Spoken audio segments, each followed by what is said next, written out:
I'm David F. Baylog, co-founder of Owl Talon Press, and I'll be doing a reading from Necromancer's Lament, my first novel, a work of young adult dark high fantasy.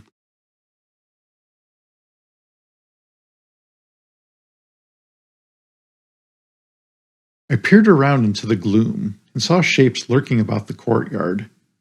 Ormac, it appeared, used undead guards, and many more than we'd be willing to battle all at once, though part of me wished to try.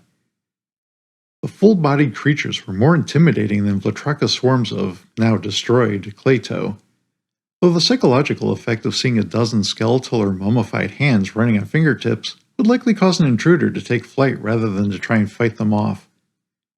I wish we'd never allowed Larzad past the gate. I took a deep breath to steady myself.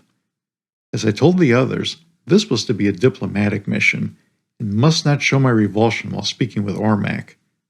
Whatever kind of unliving abomination he had become, he was still a powerful wizard, and must be treated with respect. As I stepped up to the heavy wooden tower door, it opened of its own accord. Crossing the threshold, I spotted a pair of dull yellow eyes by the door, and my nostrils filled with the scent of rotting flesh. Once I was inside, the creature slammed the door shut. It held a candle, which glowed with magical light rather than a flame. It was dressed as a servant in an undyed wool tunic with Ormac's crest stitched over the heart. Much of its skin was gone, either stripped away or desiccated into small patches, revealing the musculature beneath. The yellow eyes stared at me hungrily, and saliva seeped past its jagged teeth, dripping down its chin into the floor.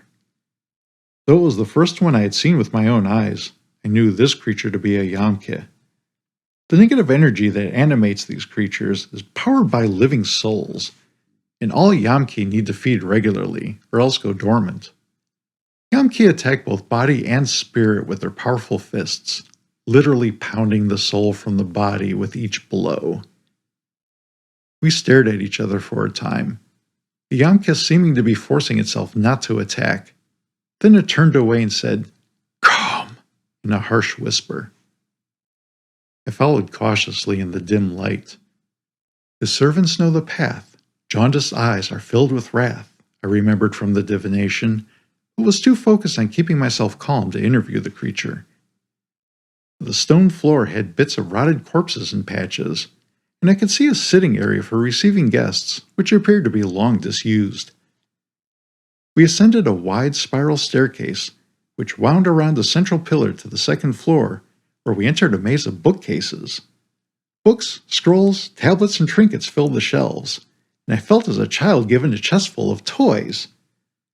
As my excitement grew, the wan light began to dim further, and I could feel the greed and hunger emanating from the Yamke. I stopped, took another calming breath, and the feeling passed.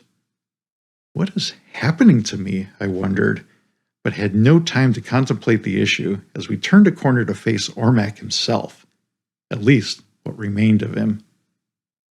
At first glance, one could misconstrue the thing that was once the man called Ormac as but a desiccated corpse posed in a comfortable position, sitting in an overstuffed chair.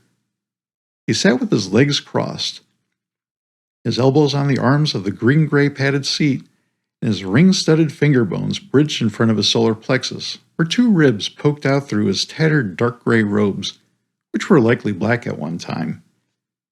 The taut flesh remaining on the left side of his skull, leaving him one cheek and one eyebrow, gave him an expression of thoughtfulness. A circlet sat on his brow, similar to the one Larzad had worn, and a silver necklace with a charm resembling a silver snowflake hung loosely around his neck. One could mistake him for only a corpse, but one would be a fool to do so.